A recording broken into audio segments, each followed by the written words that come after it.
So we just finished creating a reference from a data shortcut, and we promoted our existing grade surface. Currently I'm in the 03 pond grading object drawing within your tutorials folder.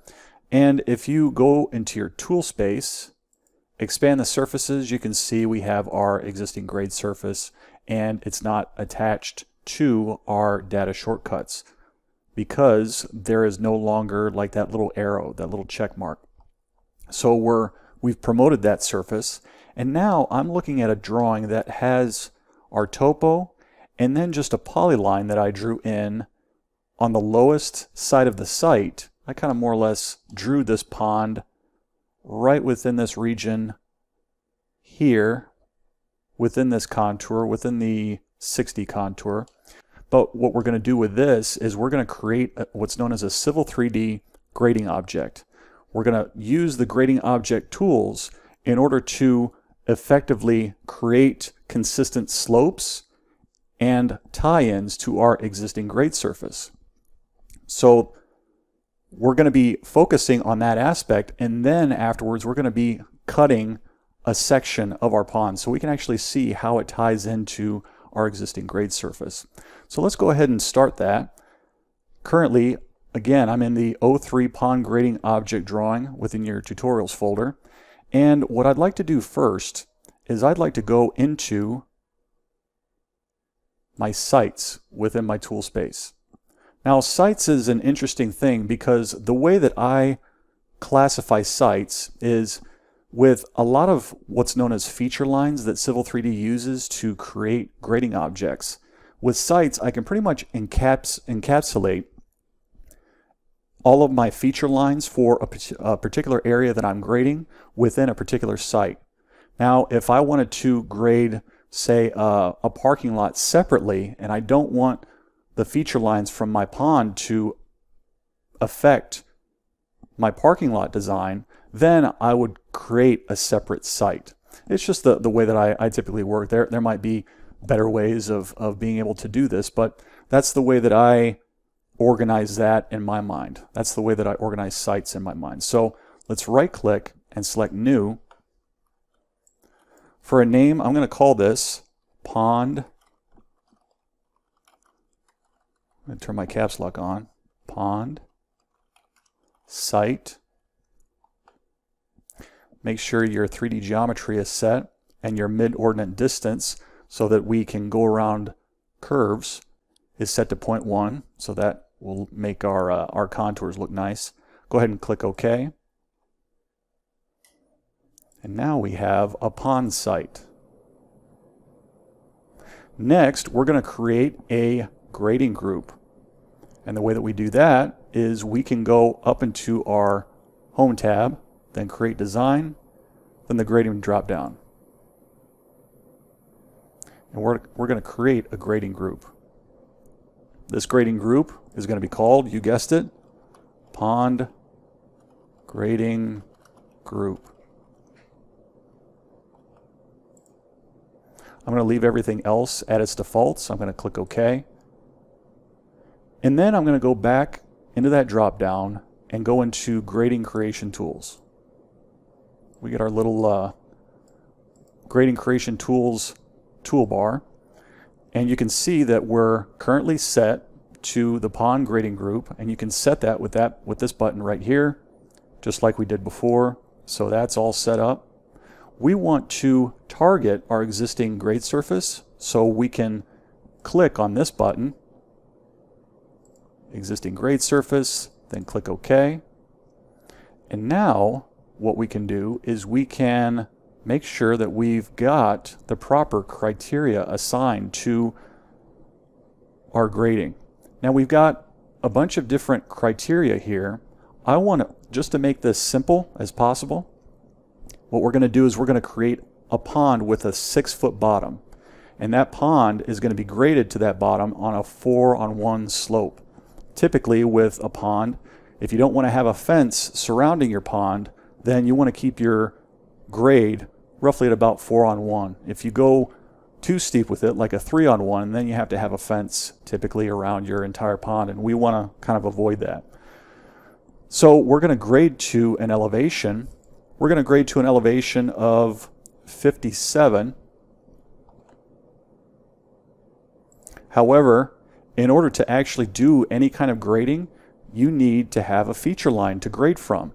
And right now, we have this set as a polyline. So this needs to be converted into a feature line. But what we'll do is we'll go ahead and escape out of this. We'll continue with our process within the grading creation tools toolbar. Let's go ahead and click this button to create a grading. And we can select our polyline currently. And now Civil 3D automatically knows that we need to create a feature line. This is going to go within our pond site. And then for the style, we're going to leave that alone. Everything else we're going to leave at its defaults with the exception of assign elevations, and click OK. Now the elevation of the pond, remember how we were going around this pond and it was roughly at around 60, I believe? We're going to go with a 3-foot top. So we're going to stick with 63. That's going to be the top of our berm. So we'll click OK. And now Civil 3D is asking us within the command line, select the grading side. We want to grade in towards our bottom. So we're going to pick the inside of our pond, apply to the entire length. Yes, we do. We want to have an entire length graded on to a 4-on-1 slope. So we'll go ahead and press enter for yes. Elevation, we want it to be 57. Cut format, we're going to keep it at slope. The cut slope, rather than 2-on-1, we don't want something that steep. We want to go 4:1. Press enter. The fill format, we're going to keep that at slope. The fill slope, we're going to change 2-on-1 to 4-on-1. Press enter once more, and there you have it. Then press enter to escape.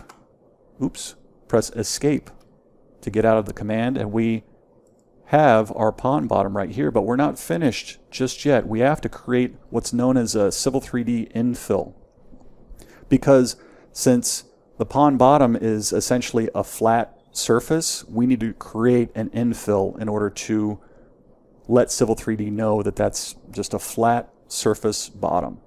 So let's do that. Let's go into this drop down and select create infill. Click this area, it's automatically, it can already find it.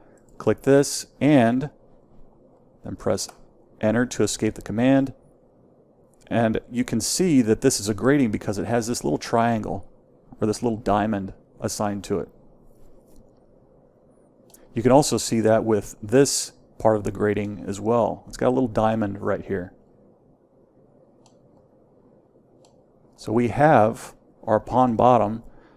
However, later on, we're going to be adjusting that bottom for a particular reason, and I'll show you that in the future. But we're going to continue to grade the top of our berm. Now, the top of our berm is going to be about 5 feet wide, so we need to offset the top area, which is set at 63 currently. We have to offset this 5 feet at the same elevation. So the way that we accomplish that, let's go ahead and exit out of this. We'll go ahead and select our feature line. We get our contextual menu. Then we're going to edit the geometry. Click this button for a stepped offset. Select that. It says to specify offset distance. We want to go with 5 feet. 5 foot wide berm. Specify the side. We're going to select the outside of our pond. And the elevation difference, we don't want any elevation difference, so we're going to keep that at 0. Press enter. And remember, since this is a flat surface, we're not done with creating our grading just yet. In fact, we need to convert that top into a grading. So what do? We go into one of our gradings. We're going to actually click the home, go into grading, grading creation tools, And then again, actually I can escape out of this. We don't need to do that. Click this drop down, create infill, and then it highlights the top of our berm, which is at 63. And there you have it. Press enter to accept the command, and you can see that right now that the top of our berm is now a grading. And lastly, what we'll do is we need to grade down from our berm down to our existing grade surface. So the way that we do that is we're going to change our grading criteria to grade to surface. We're letting Civil 3D know that we're tying into our existing grade surface. We're going to select this drop down, we're going to create a grading once more, and then select this feature line. Select the grading side, we're going to select this side. Grade the entire length, yes, press enter. Then for slope, press enter to accept that. We're going to go 4 on 1 once more. Then press enter. Accept slope, so press enter once more.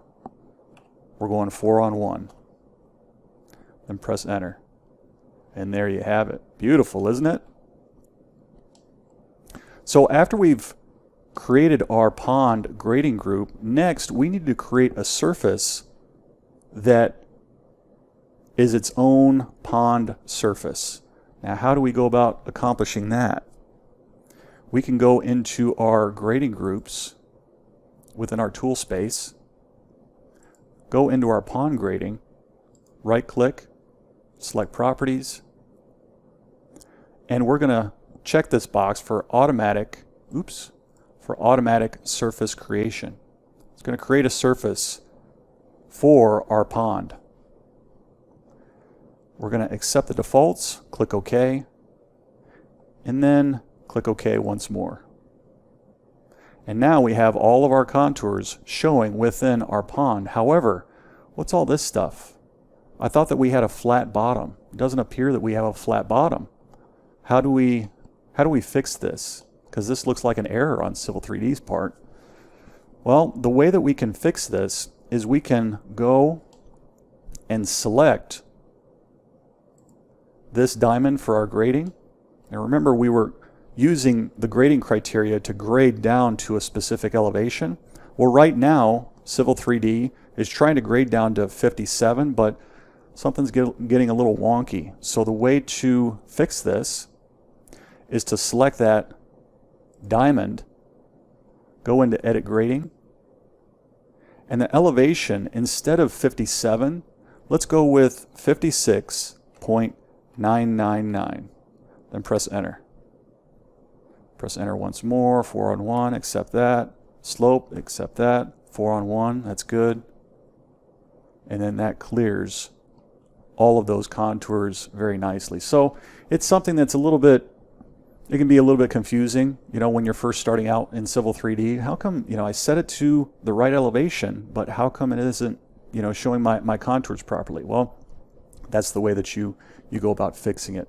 So in this exercise, we're going to be exploring how to create just a simple pipe network. We're going to be creating a storm drainage network, and once we create this, then we're going to be swapping out the parts just to see how certain structures will look in kind of like a 3D space.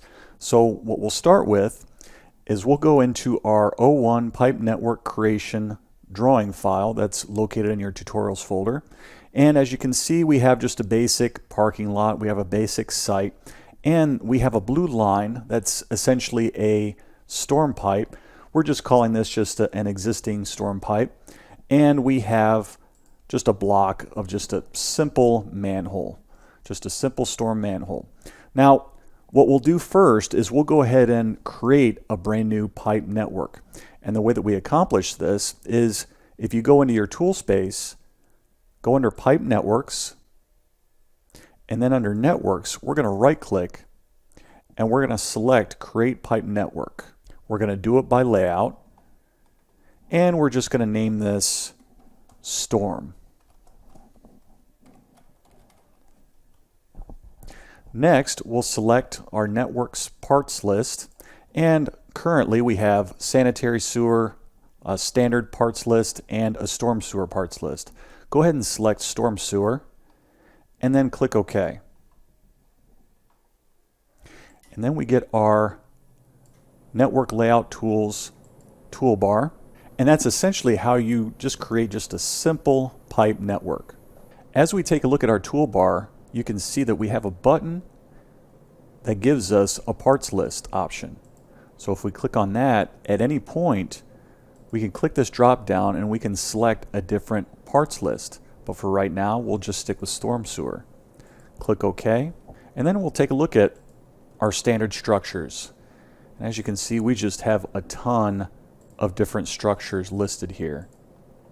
However, what I want to focus on is just a rectangular structure. Let's go with this rectangular junction structure.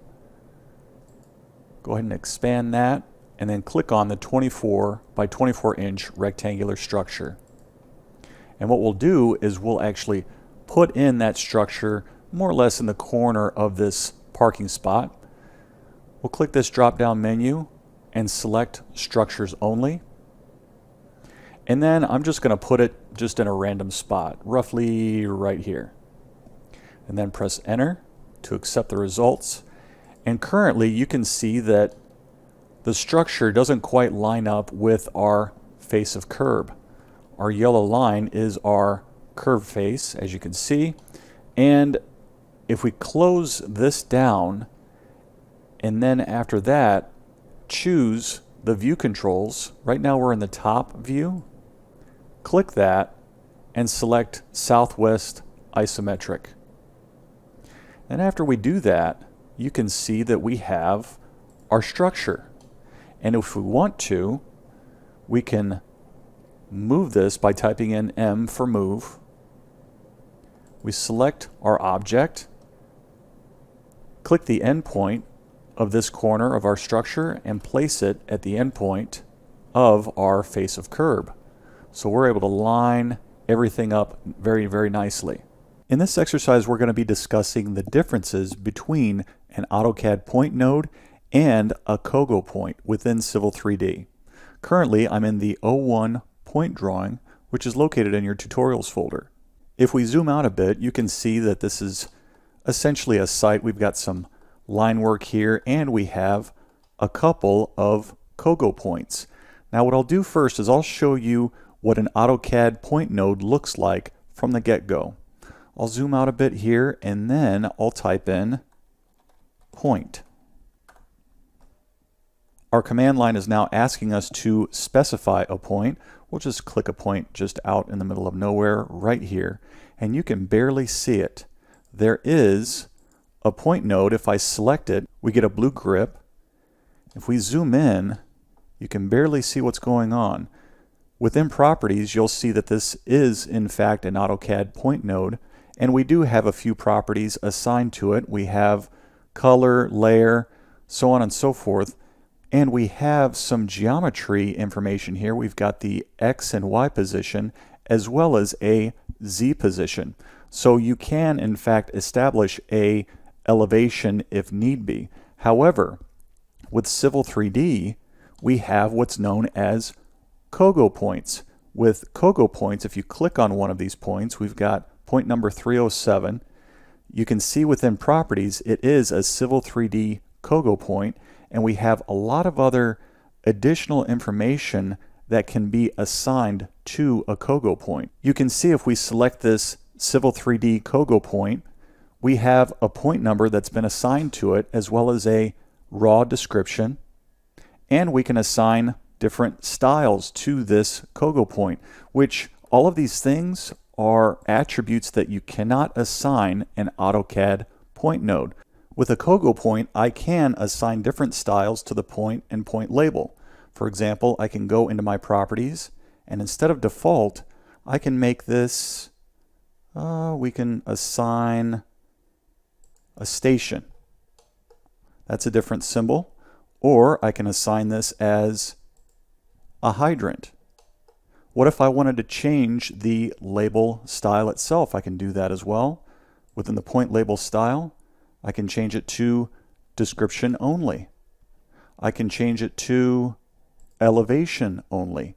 So these are some of the things that you can do with a COGO point that you can't necessarily do with an AutoCAD point node. Now I'm going to go ahead and change these styles back to their defaults. We can do that within the point label style as well. Now in the upcoming exercises, we're going to make it so that when we're importing points, styles are going to be automatically assigned to our points. So we won't have to go through the tedious work of assigning styles to each and every COGO point. So those are just some of the differences between an AutoCAD point node and a Civil 3D COGO point.